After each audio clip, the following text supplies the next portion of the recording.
Je suis sûre que si je m'appelais Julie Tremblay, cheveux blonds, yeux bleus, ce serait différent pour moi que d'être la femme que je suis aujourd'hui. Je suis totalement consciente de ça. Toi, toute ta vie, c'est l'audace. Tu as rencontré des difficultés. Femme noire, au Québec. Chaque jour.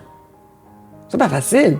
Si on est capable de faire quelque chose qui représente les femmes noires au Grand Quai du port de Montréal... C'est quand même le Grand Quai du port de Montréal. Tout à fait. Donc, alors c'est tout ça qui fait que on n'a pas encore terminé, mais on travaille justement pour que ça devienne la normalité. Wow.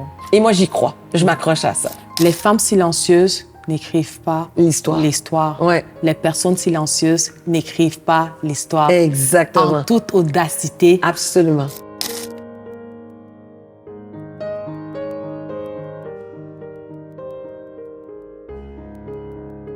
Bienvenue à l'Authentic Talk Show, un endroit où on ose être nous-mêmes. On parle de nos valeurs, de notre culture, de nos racines. Cela en toute authenticité. Et aujourd'hui, tenez-vous bien, je suis avec l'incroyable Dorothy Rose. Dorothy. Dorothy. Allô, Nadège. Très contente de t'avoir. Ben, moi aussi. Écoute, je suis heureuse et je sais que plusieurs personnes qui nous regardent le sont aussi. Dorothy, t'es la reine de l'audace. Oh my God. Comme on dit, c'est un endroit authentique. Là, je vais me mettre confortable. Mets-toi confortable. Présente-toi. Si tu devais te présenter aux personnes qui, presque tout le monde te connaît, mais pour ceux qui ne te connaissent pas, qui est Dorothy Rose? Eh ben, Dorothy Rose, c'est la fille d'à côté. C'est la fille qui prend son café avec vous. C'est la fille que vous croisez dans le métro. C'est une fille tout simplement qui a une joie de vivre, qui adore rigoler, qui a de l'audace aussi. Tellement. Donc, non, moi, j'ose. Ou il faut pas oser, mais moi, j'aime oser. Et c'est ça. Donc, j'embrasse la vie. Et puis voilà. PDG d'Audace au féminin. Absolument. Bon, écoutez, oui, pour les titres officiels, PDG. Salon international de la femme noire. Tout, name it. Sinon, là, je pourrais vous envoyer une liste de tout ça, là. C'est un générique. Dorothy. Oui. J'ai intitulé cet échange parce que c'était un cœur à cœur avec toi. Et dans la vie, je t'aime beaucoup déjà. C'est réciproque. T'es une femme de cœur pour moi. Mais t'es la reine de l'audace. Aïe, aïe, aïe.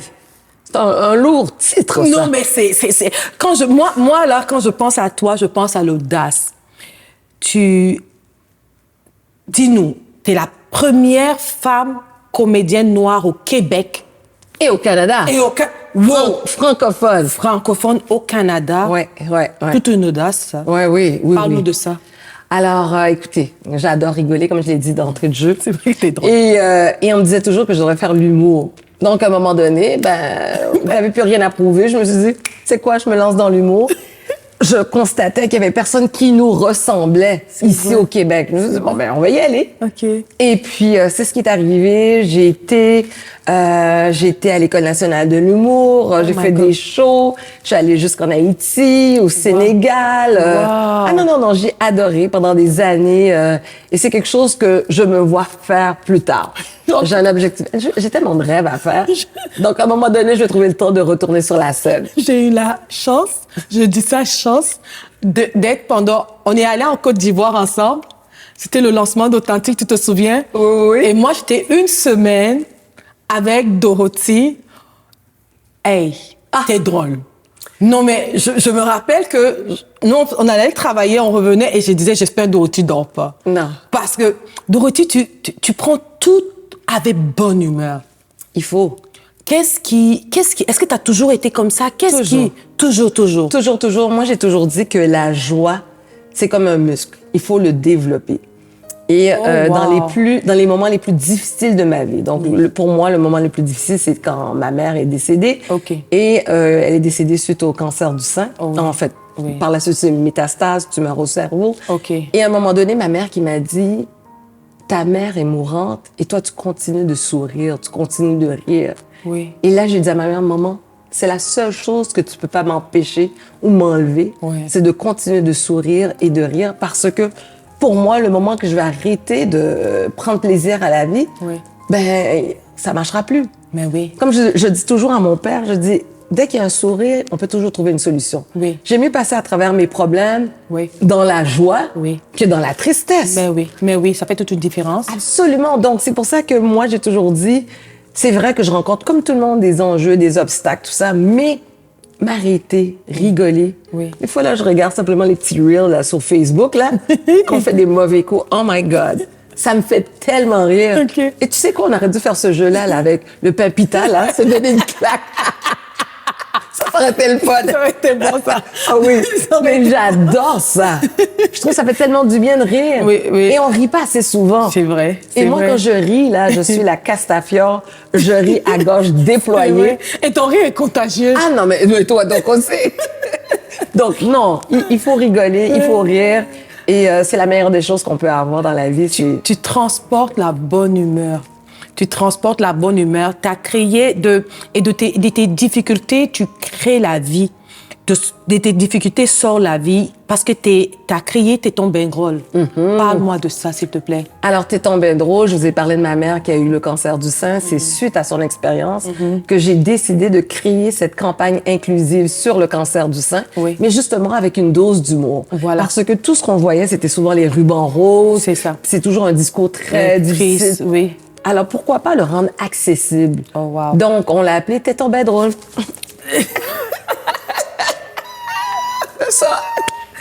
Ça, c'est Dorothée. Donc, c'est une campagne de sensibilisation. Même en sensibilisant sur le cancer, on peut rigoler. Absolument. On en a besoin. Il y a tellement de tristesse partout. La vie n'est pas facile. Non, la vie n'est pas facile, mais pas seulement ça. Il y a beaucoup d'études aussi qui démontrent les bienfaits du rire, le bienfait d'un sourire, simplement. Regardez mon teint. Les gens pensent que j'ai 30 ans, 20 ans. Je suis sûre que tu en as 31 seulement. Absolument. Mais tout ça, c'est le rire. Ah oui, t'es belle. Le rire, là, ça travaille aussi les muscles faciaux. Non, il faut sourire. Ah oui, tout ça. Donc, il y a plusieurs choses. De la même manière aussi que la colère génère aussi des choses négatives. Moi, j'ai toujours dit, la racine d'une tumeur, c'est la rancune, la colère, l'amertume. Oh, je l'aime celle-là. La racine d'une tumeur, c'est la rancune, la colère, l'amertume. Pourquoi tu es venue à cette conclusion? Parce que, oui, la vie n'est pas facile. Mais comme je dis toujours, c'est à nous de choisir comment on veut la mener, cette vie-là. C'est vrai. Soit que je m'arrête et je me laisse écraser par les problèmes, ou soit je me lève avec force, avec authenticité, je me bats. Avec audace. Exactement, je me bats devant ces problèmes-là. Mais oui, donc, non, c'est pour ça que je dis, il faut nourrir cette joie-là, parce que c'est beaucoup plus que juste avoir du plaisir. Dorothée, tu sais, il y a beaucoup de personnes qui vivent des choses difficiles. Et on a parlé tantôt de tes tombes drôles. Tu as décidé de le voir, de le prendre, une chose aussi sérieuse, mais avec humour. Parle-moi, et on se demande, mais c'est parce que peut-être Dorothée, elle est chanceuse, elle voyage partout, elle était en Tunisie dernièrement. Dorothée, tu bouges beaucoup. Tu as une vie où des gens diraient, waouh, elle a une vie bien remplie. Mais Dorothée, est-ce qu'il y a un moment dans la vie, je sais qu'il y a eu la mort de ta mère, où tu t'es dit, là, je vais pas bien. Est-ce qu'il y a un moment où Dorothée n'était pas Dorothée de maintenant? Mais écoutez, je suis pas une fille qui va nécessairement parler de ma foi ou quoi que ce soit. Oui, mais tu peux. Mais oui, je vais le faire. Mais je pense justement que ma foi fait en sorte que j'ai toujours gardé l'espoir. OK. Wow. Et donc, j'ai eu des moments où, franchement, je me dis, comment je vais faire? Mais j'ai toujours un bon samaritain. Wow. qui s'est présenté dans ma vie. Oui. J'ai toujours une issue, Oui. une porte de secours qui se présente devant moi, Oui. une idée, une éclair. Oui. Donc, pour moi, tout autant que c'est là, Oui. tout autant que j'arrive à trouver des solutions, Oui. donc ça veut dire qu'il y a quelqu'un en haut qui veille sur moi Oui. et qui s'assure que cette vision-là que j'ai puisse se concrétiser. Mais oui. Les gens qui me voient de l'extérieur, mais ils savent pas que je fais des nuits blanches à travailler, je rencontre des gens un peu partout. Je commence mes journées très tôt, je finis très tard. Wow. Ma famille ne me voit pas tout le temps. Oui. Et ça, ce n'est qu'une surface. Oui. Mais vous savez ce que c'est les médias sociaux, hein? Ça projette une image. Mais oui. Et il y a des gens qui aiment s'accrocher à cette image-là. Oui. Mais moi, je dis toujours, la vie d'un entrepreneur, même aussi dans l'entrepreneuriat social, ça vient avec des embûches. C'est pas vrai qu'on est là. C'est pas rose tous les jours, là. Non. Mais encore une fois, c'est quelle attitude qu'on a devant ces obstacles-là. Parce que ça, il faut les voir comme ça nous développe, ça nous forge. Si on n'est pas prête à affronter ces intempéries, comment on va faire pour avancer? Non, je suis Je ne peux totalement pas rêver du million puis je ne suis pas capable de gérer un 10 000 ou bien ça me fait peur, il y a un problème, un fournisseur me donne tel problème. Non. Tout ça, là, c'est des leçons qu'on doit apprendre. Même si c'est pas difficile, c'est difficile parce que on s'entend, j'ai des nuits blanches aussi. Hein. Mais oui, mais comme tout le monde, là. Ah ben oui, il y a des choses qui me, entre guillemets, persécutent. Mais encore une fois, je m'accroche à cette foi-là. Et je veux pas donner raison à la situation ou bien aux gens qui souhaitent... Tu ne laisses pas la chose difficile prendre avantage sur toi. Non. Ça prend une force de caractère. Ben, absolument. C'est pour ça que je dis comme ça se développe. Ça se développe. Donc, c'est pour ça que moi, j'ai toujours dit, encore une fois, je reviens, je pense sincèrement, là, il n'y a rien de pire dans la vie que d'affronter ou de perdre quelqu'un qu'on aime. Ah oui. OK? Moi, je trouve que c'est la pire des choses. Ou encore, tu peux avoir... je suis toujours en admiration des gens qui ont eu un accident grave et qui ont fait le travail pour réapprendre à marcher. D'autres qui ont eu un AVC, qui ont fait le travail à réapprendre à parler. Je regarde les athlètes, les Jeux olympiques, une compétition de 30 secondes ou bien 1 minute 30.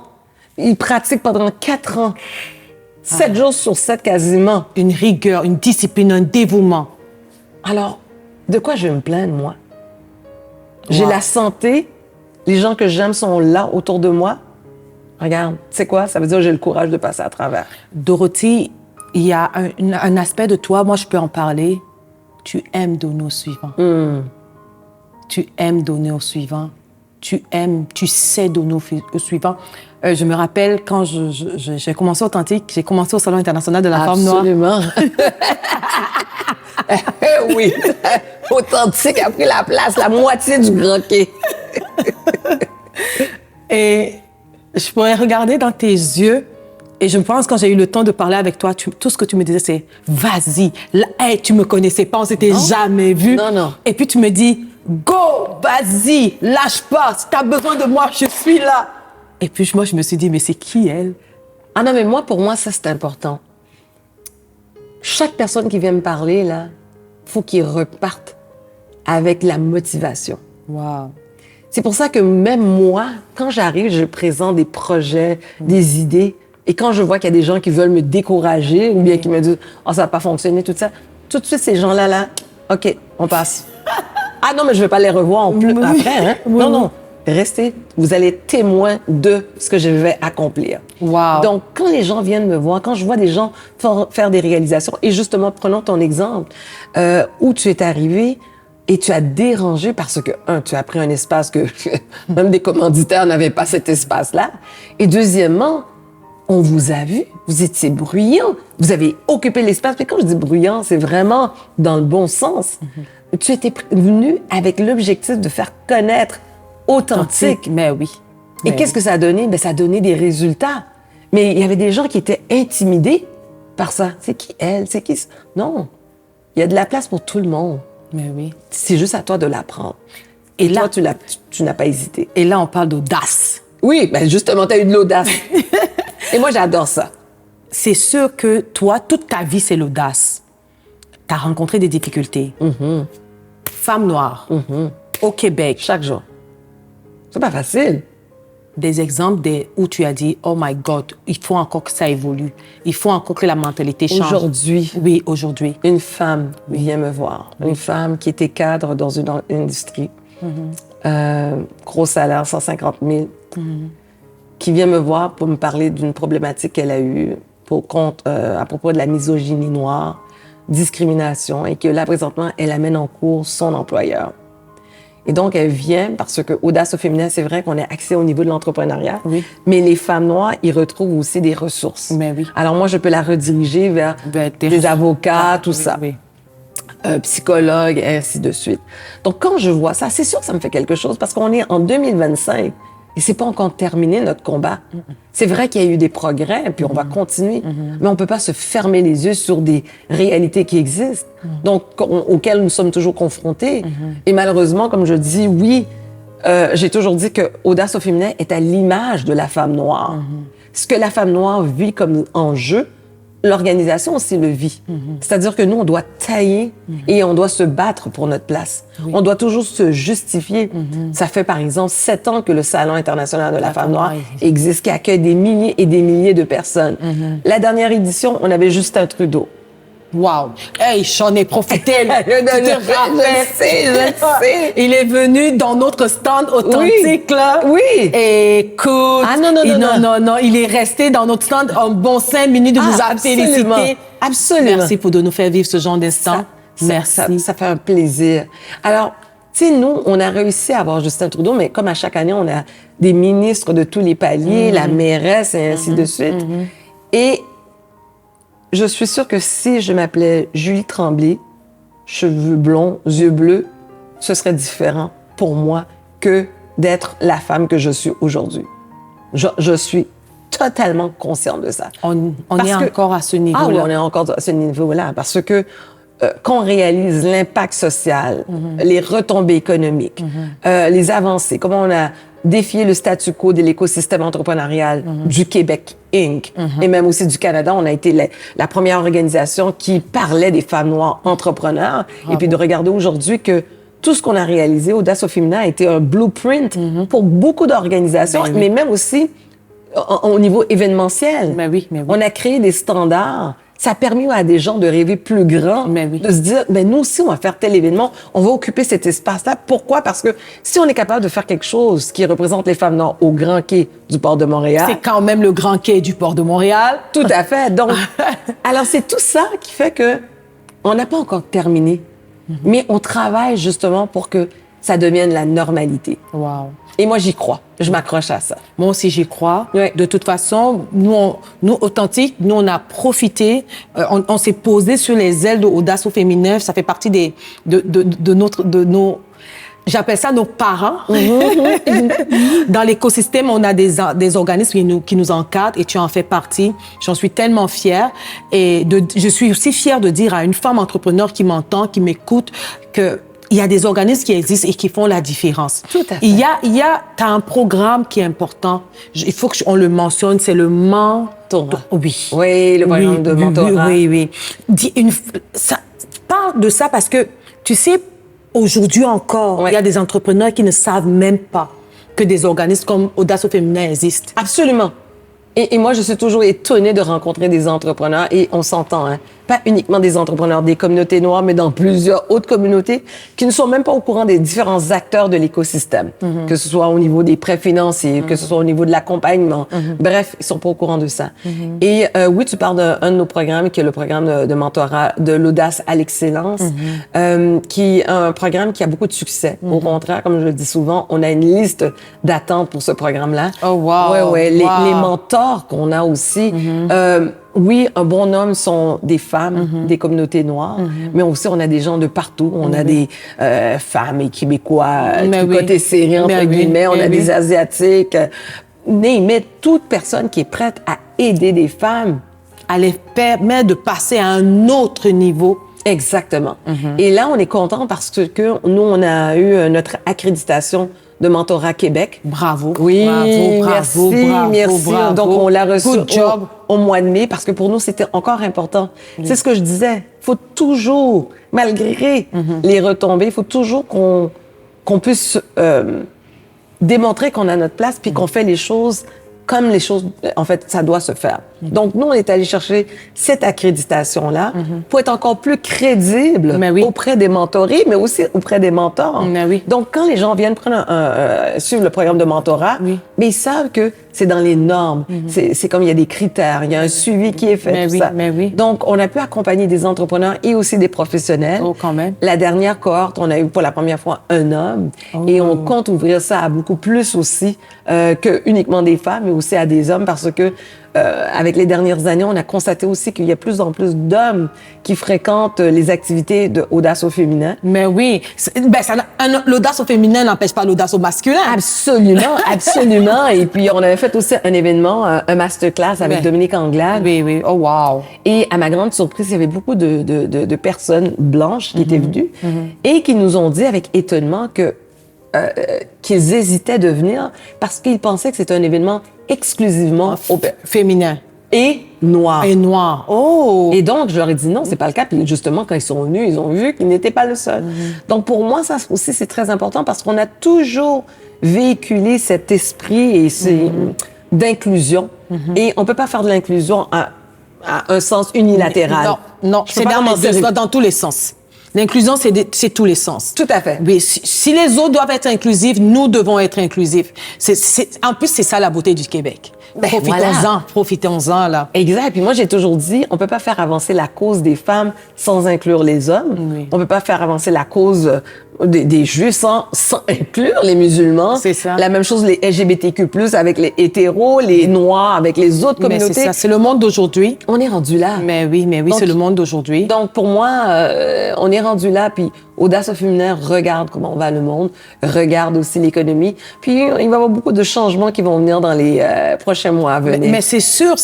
Et puis, nous, on est aux aguets, on attend les nouvelles d'Audace parce qu'il y a le Salon international de la femme noire qui doit avoir lieu. Oui. En tout cas, moi, c'est le premier endroit où Authentique est parti. Moi, j'aime bien dire que le salon a propulsé Authentique. Le salon a propulsé Authentique. Le salon a propulsé Authentique. Il y a des entrepreneurs qui ne savent même pas que chaque année, tu fais cet événement, ça fait 7 ans. Chaque année, là. J'imagine. Hey, c'est né parce que d'une frustration, je pense. Exactement. Encore une fois, pour revenir à ce que tu disais. Tu utilises de toutes tes blessures, tes frustrations tu as l'audace de créer le positif. Exact. Et c'est ce qu'il faut faire. Au Salon international de la femme noire. C'est la même chose. C'est venu d'une frustration. Je suis née ici au Québec. Peu de modèles. En fait, les modèles sont là, mais ils sont pas mis de l'avant. Oui. Donc, moi, j'ai voulu créer une plateforme qui met de l'avant des modèles afrodescendants, mais pas seulement ça, aussi créer un espace commercial pour des entrepreneurs des communautés noires. Parce que c'était pas le cas. Il y avait pas cette inclusion-là, on le voyait pas. Donc, le salon a été une excellente plateforme et on va continuer d'aller de l'avant. On va continuer d'user d'audace parce que je pense il y a de belles choses qui s'en viennent. Oui, le salon avait toujours lieu au mois d'août. Oui. Là, on bouge cet automne, mais je vous en donne pas plus. On attend à suivre. Je veux parler d'un aspect de toi, tes cheveux. Oui. J'aime beaucoup tes tresses. Oui. Et Dorothy, je t'ai dit ça, parfois Dorothy, elle a l'afro. Dorothy a les tresses. Parfois, elle a un foulard.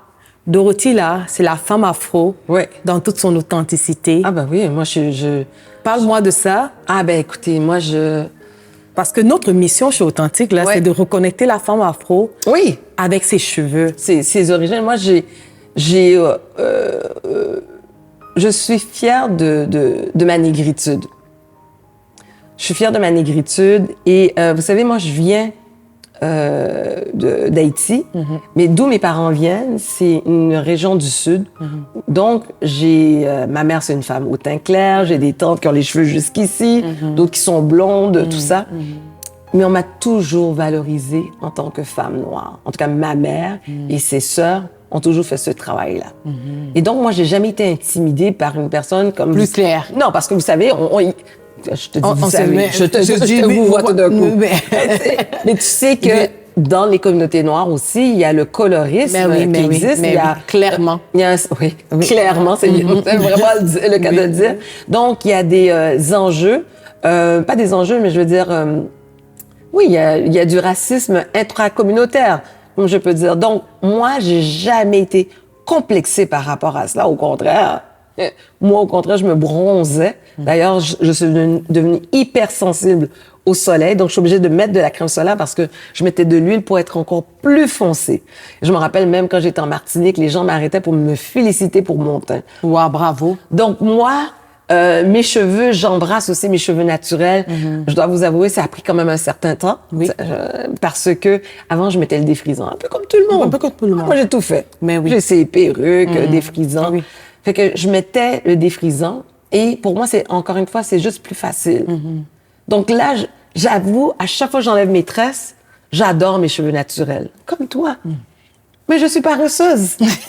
J'aime me réveiller, puis oups, c'est déjà prêt. Hein? Là, j'ai juste à attacher comme ça. Mais j'ai pas à me soucier de démêler, remêler. Ah non, non, non. Mais pour moi, c'est important. Puis je pense aussi que quand on occupe des espaces publics, médiatisés, il faut porter fièrement sa négritude. Le choix d'être nous-mêmes, parce que c'est la différence qui fait la beauté de ce monde. Ben oui. Si chacun cachait sa différence, si on voulait ressembler aux autres, où serait notre beauté à nous? Où serait notre authenticité? Aujourd'hui, pour des femmes afro qui aiment les tresses, parfois toi, Dorothy, tu en fais beaucoup, je dis souvent, fais un soin avant tes tresses et refais un soin après tes tresses. Reste pas avec les tresses 10 mois, là, ça marche pas. Là. Exact. Maximum 3 semaines. Prends soin de... 3 semaines? Oui, 3 semaines. On triche toutes, hein, je te dis, je te rassure. On triche toutes, mais au moins, tu sais, j'aime beaucoup, tu les serre pas tes cheveux. Non, en non. fait, tu respectes tes cheveux dans les choix des coiffures que tu fais. Ouais. La beauté de nos cheveux ne doit pas être au détriment de la santé. Et je le vois parce que parfois, la dernière fois, on était ensemble, tu avais ton afro, ton gros afro. Je disais, oh, Dorothée. Ah, non, non. En tout cas, vraiment. Et cette mission-là, tu l'incarnes. Oui. Je suis noire, je suis fière, je suis nègre, je suis belle. Oui, je suis une femme, je suis une quinquagénaire, je suis fière. Oui. J'ai pris du poids avec le temps et je suis fière. j'assume mes rondeurs avec fierté. En tout cas, il y a des mannequins qui sont jalouses de moi. Il y en a qui payent pour avoir ce que j'ai. Mais tu comprends tout ça? C'est vrai. Donc, nous, les femmes, je trouve que des fois, on se met trop de stress. C'est vrai. Est-ce qu'on peut-tu juste s'accepter comme on est? Mais oui. S'apprécier. Puis c'est ça, comme on dit toujours, une femme belle et sexy, c'est parce qu'elle est bien dans sa peau. Oui. Donc c'est là, il y a des femmes là qui sont comme ça, Oui. mais elles sont insécures. Donc moi, j'aime mieux être bien dans ma peau. Puis oui, j'ai des vergetures derrière. Mais écoutez, là, je suis maman, là. J'ai plus la même poitrine qu'avant. Non, mais écoute, là, c'est tout à fait normal. On s'assume. Mais oui. Mais il faut être bien dans sa peau. Il faut être bien dans sa peau. Puis comme tu dis, justement, le fait qu'on est toutes différentes, C'est ça qui fait la beauté. qui fait la différence. Ouais, la beauté. Il y a une femme qui t'écoute aujourd'hui, il y a un homme qui t'écoute et il se dit « Wow, Dorothy, c'est beau de t'entendre, c'est rafraîchissant, il y a de l'énergie. Donne-moi un conseil. » En une phrase. Hommes et femmes, t'es très féminin, audace au féminin. Salon international de la femme noire, il y a beaucoup de féminins, mais il y a des hommes qui nous entendent aussi. Mais moi, je leur dirais, aie l'audace d'oser. Aie l'audace d'oser. Ouais, de oser. Oui.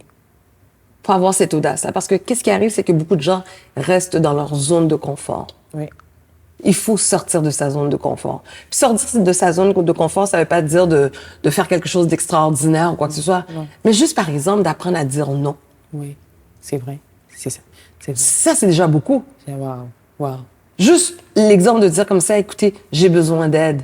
Oui. Ça, c'est de sortir de sa zone de confort parce qu'on veut pas demander de l'aide, parce qu'on a peur de montrer qu'on est faible. Oui. Donc, je pense que c'est dans les petites choses. Et ça, pour moi, je dis, il faut le faire. Puis, moi, j'ai toujours... il y a une citation que je dis souvent qui est venue de Maria Shriver, l'ex-femme de Arnold Schwarzenegger. Oui. Exactement. Et j'étais jeune à cette époque-là, j'écoutais Oprah, son émission. Oui. Et en entrevue, Maria, elle avait dit « Quiet woman don't make history ».